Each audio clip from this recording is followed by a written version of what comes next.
Welcome to the Hormone Health Boss Show, where each week we will explore the tools, strategies, and education you need to confidently advocate for your health, reduce your symptoms, and navigate your journey from peri to postmenopause like a boss.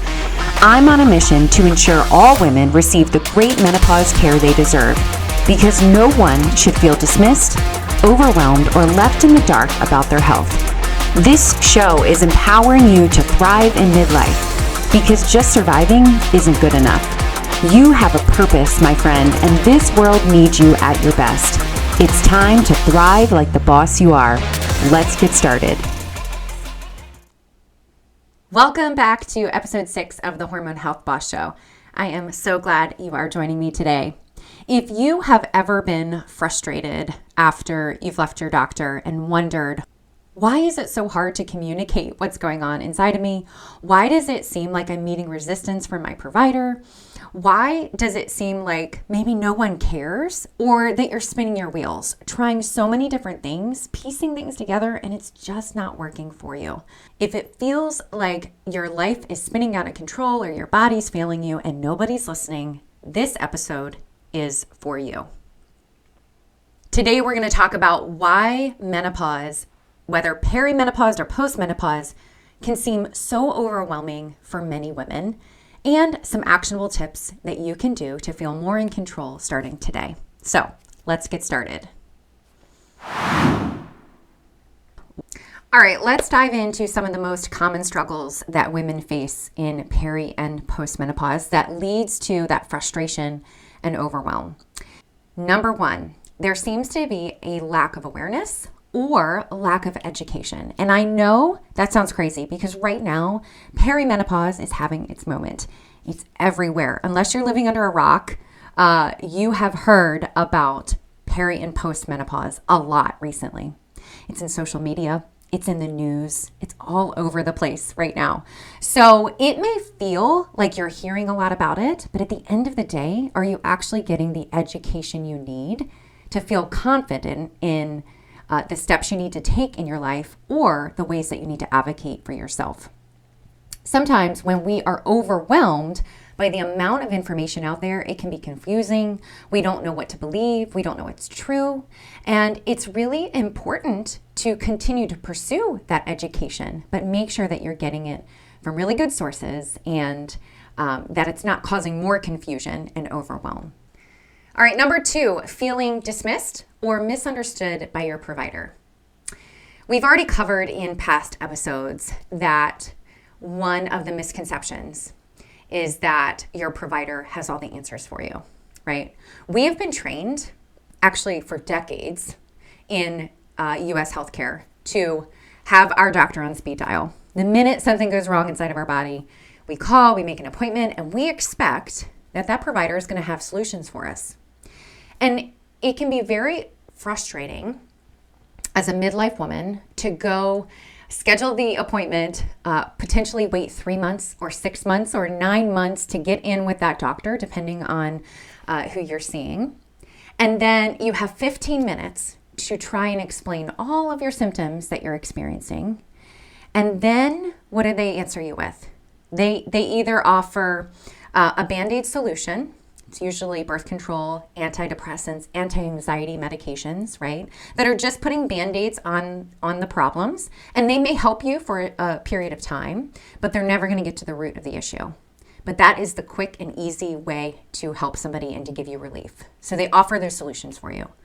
Maybe you've gone and you've said, I know something is off and I want my hormones tested or I want my blood work tested. And they tell you one of two things. Either there's no point to check your hormones or all your labs are normal. Both of those are very frustrating and they're not true. Neither one of them are true. We'll debunk all of that in later episodes, but these are the answers that women are getting each and every day when they go to visit their doctor. They're also hearing, you're just getting older, or they blame symptoms on age. And I want you to understand that due to your declining hormones, your age and your health impacts are more and more affected as those hormones decline. So hormone declines cause accelerated aging. So yes, you are getting older, but there are other things going on here. And when the doctor hasn't been properly trained and they're not properly experienced in menopause care, they don't know how to offer you solutions that can actually get to the root cause of your problem, right? So it can be very frustrating to feel dismissed or misunderstood by the doctor and feel like maybe they don't really know how to help you. So that can be overwhelming. That can be frustrating. Number 3, maybe you have been trying to put your own solutions together. You're piecemealing the solutions. Maybe you've been following people on Instagram or Facebook. Maybe you've been reading a lot about perimenopause and postmenopause, and you are doing all of the work to try and piecemeal a solution together.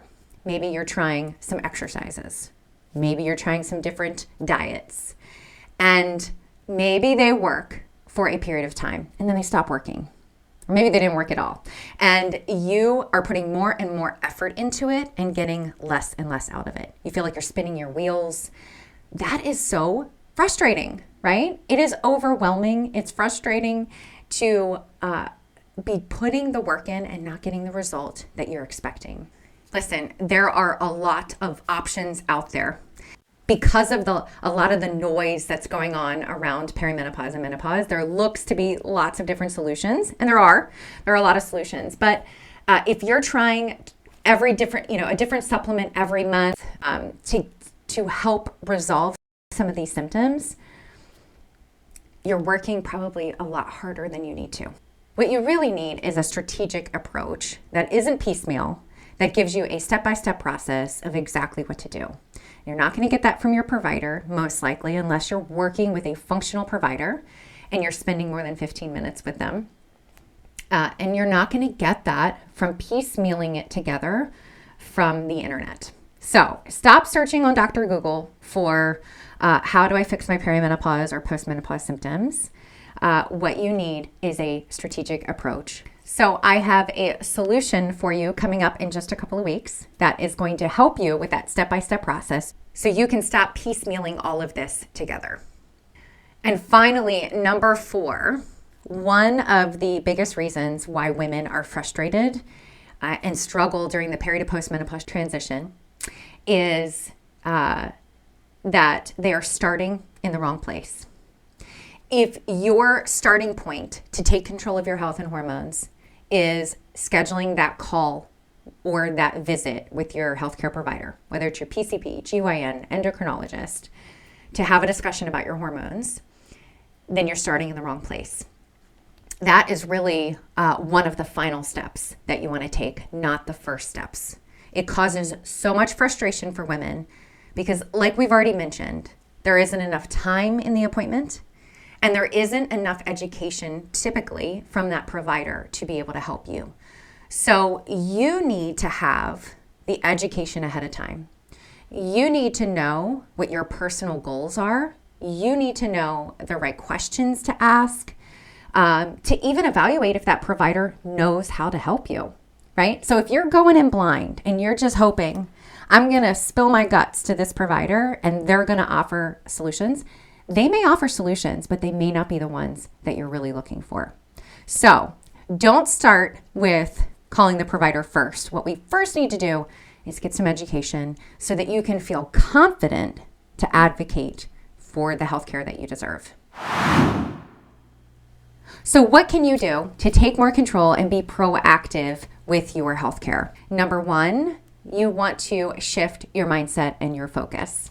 Let's first focus on the things that we can control in our life rather than the things that we can't. What can we control? Well, we can control getting educated.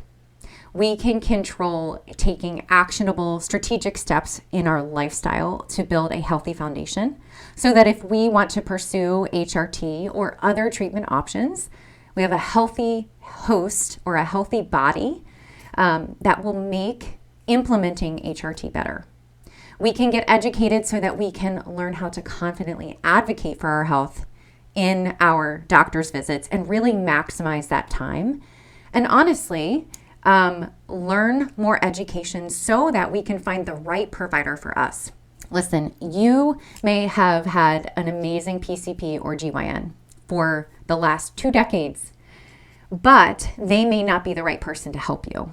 And the more you learn about perimenopause and menopause, about hormones, about your body, the more you can find the right provider that aligns with your goals, with your vision, with the convictions, the things that you have learned that really resonate with you and align with you. That's the type of person that you want to find to be your provider.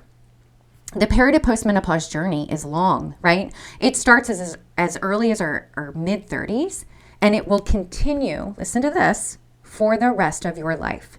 This is not something that goes away. It doesn't go away with your period. We are going to be dealing with a decline or elimination of our hormones for the rest of our life. And so we need to have confidence that we can not only advocate for what we want, but that we have a provider that aligns with our goals and our vision for what we want for our future. That starts with getting educated and feeling strong that you can advocate for your health. Listen, no one knows your body better than you. So when you can clearly and confidently advocate and express what you need and the treatment options that you want to explore, then you're going to be in a way better position. You're going to be less frustrated. You're going to feel more in control, and you're not going to be so overwhelmed. So we need to shift the mindset that we are powerless here. We are not powerless. Our power comes from getting educated. And we need to shift the mindset that the doctor is the one driving the bus in this situation, or the provider. It doesn't have to be a doctor. At the end of the day, we do have more control than we think. And we want to be the ones driving the bus, not the provider. When you're trying to determine what treatment option is best for you, you want to be able to have a really good discussion with a knowledgeable provider where you can discuss the risks and the benefits of whatever treatment option you're looking into and have a strategic plan, know when you're going to be monitored, and really feel comfortable with the decision that you two have made together. And that's often not what's happening because of some of the barriers in menopause care in 2024. So I've created a free menopause advocacy starter guide that can help you learn the 6 important steps that you need to know to begin your journey of advocating for your health. In addition to that, I have my Thrive in 30 program coming out in just a few weeks that actually gives you all the steps that you need. In 30 days, we are going to go over lifestyle shifts. We're going to go over the lab testing that is important for every midlife woman to know about. We'll go over treatment options for menopause, and we'll talk about the risks associated with menopause so that you know what's ahead. There's nothing worse than feeling like you're going blindfolded into the future, right? So we're going to take the blinders off with this Thrive in 30 program. We're going to dig deeper into those 4 key areas so that you feel confident and clear on how to reduce your symptoms, how to feel stronger and more in control, and to advocate for the care that you deserve as a midlife woman. So this week, what will be your first step in taking control? Will it be downloading that menopause advocacy starter kit and taking steps from there? Will it be jumping on my wait list so that you are the first person to know about Thrive in 30 when that is released? That is before the end of January, by the way. Is it just simply starting to make that mindset shift that you are in the driver's seat of your health, or you can be, right? And your doctor may have a lot of answers and may be very knowledgeable in a lot of ways, but when it comes to menopause care, you are the one that should be driving the bus and driving the discussions so that you can get the best care, because you deserve it. You deserve to thrive in midlife and not just survive. All right, girlfriend, you've got this, and I am here for you every step of the way. So until next week, keep thriving like the boss you are. I'll see you soon.